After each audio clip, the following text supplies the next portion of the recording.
बुद्धिमान हाथी और चतुर लोमड़ी की कहानी। एक बार की बात है, एक हरे भरे जंगल में गजेंद्र नाम का एक बुद्धिमान बूढ़ा हाथी रहता था। गजेंद्र अपनी बुद्धि और सौम्य स्वभाव के लिए पूरे जंगल में जाना जाता था। वह कई सालों तक जीवित रहा था। उसने बदलते मौसम देखे थे और जीवन से बहुमूल्य सबक सीखे थे।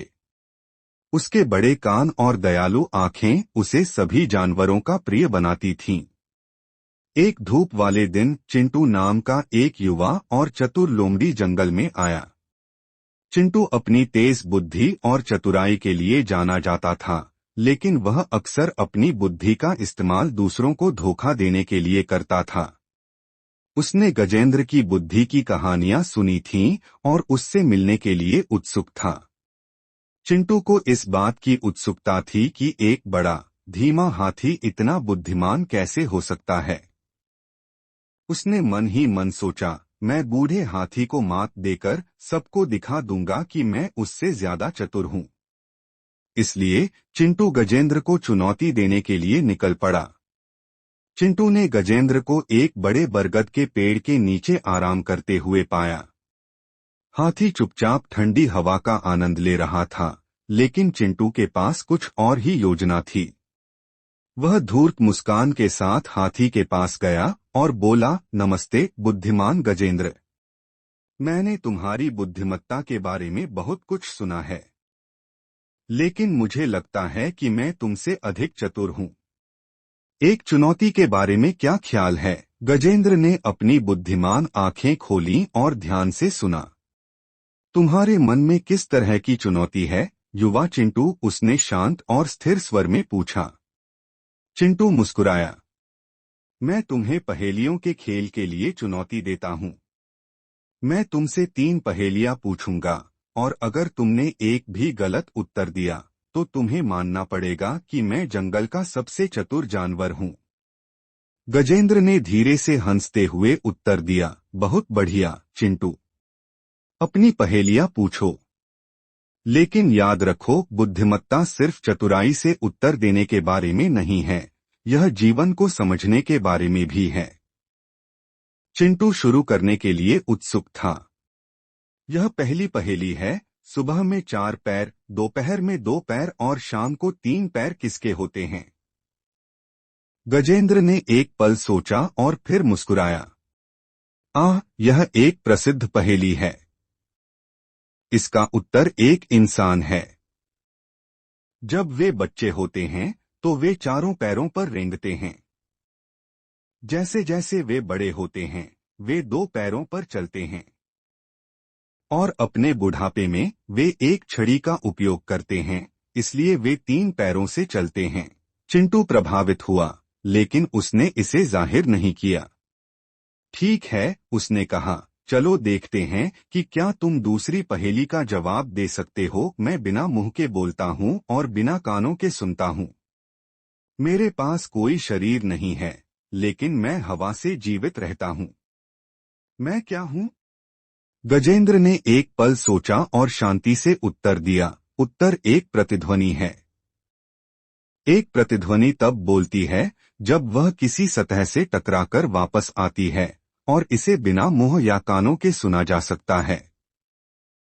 चिंटू की आंखें सिकुड़ गईं, लेकिन उसने हार नहीं मानी।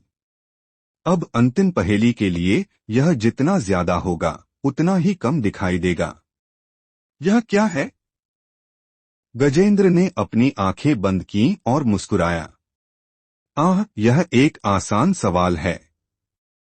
इसका उत्तर अंधकार है। जितना ज्यादा अंधकार होगा उतना ही कम दिखाई देगा। चिंटू का चेहरा उतर गया। वह चुनौती हार गया था।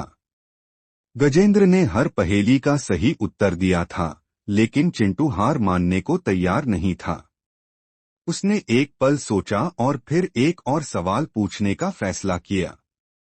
ठीक है गजेंद्र, चिंटू ने कहा, तुमने मेरी सभी पहेलियों का जवाब दे दिया है, लेकिन यहाँ एक और सवाल है। इस बार यह पहेली नहीं है, बल्कि कौशल की चुनौती है। हम यहाँ से नदी के किनारे तक दौड़ेंगे। जो पहले वहां पहुंचेगा वह जीतेगा। मुझे यकीन है कि मैं तुमसे आसानी से आगे निकल सकता हूं। गजेंद्र ने ठहाका लगाया। मैं भले ही धीमा हूं, लेकिन मैं धैर्य का मूल्य जानता हूं। फिर भी मैं तुम्हारी चुनौती स्वीकार करता हूं। दोनों जानवर पंक्तिबद्ध हो गए और दौड़ शुरू हो गई। चिंटू ने अपने छोटे तेज पैरों का फायदा उठाते हुए तेजी से भाग लिया। वह जंगल में पेड़ों और झाड़ियों के बीच से भागता हुआ गजेंद्र को बहुत पीछे छोड़ गया, लेकिन गजेंद्र अपने बड़े शरीर और धीमी चाल के साथ रास्ते पर स्थिर रूप से आगे बढ़ता रहा। चिंटू को भरोसा था कि वह जीत गया है। उसने पीछे मुड़कर देखा और गजेंद्र को बहुत पीछे पाया। उसने जंगल के बीच से एक छोटा रास्ता लेने का फैसला किया और आराम करने के लिए एक छोटे से तालाब के पास रुक गया। इस बीच गजेंद्र धीरे धीरे लेकिन स्थिर रूप से आगे बढ़ता रहा। वह उन्हीं पेड़ों और पहाड़ियों से गुजरते हुए लंबा रास्ता तय करता रहा, लेकिन धैर्य और दृढ़ता के साथ।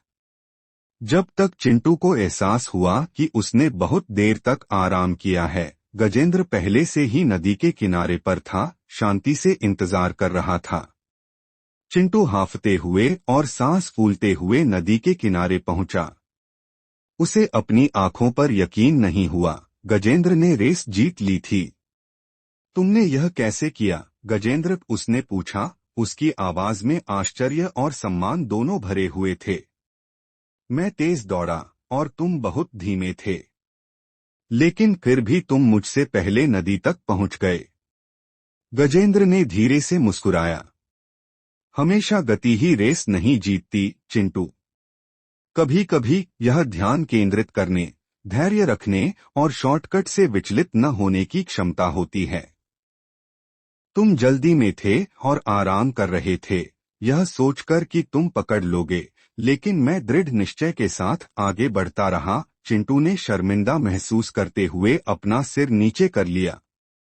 अब मैं समझ गया हूं कि सिर्फ चतुराई ही काफी नहीं है।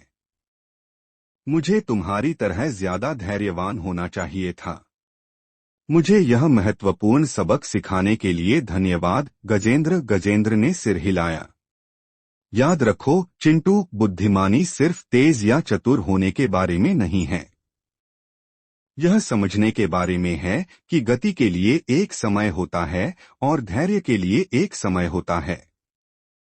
दोनों गुण जीवन में महत्वपूर्ण हैं। उस दिन से चिंटू ने अपनी चतुराई को धैर्य के साथ संतुलित करना सीख लिया।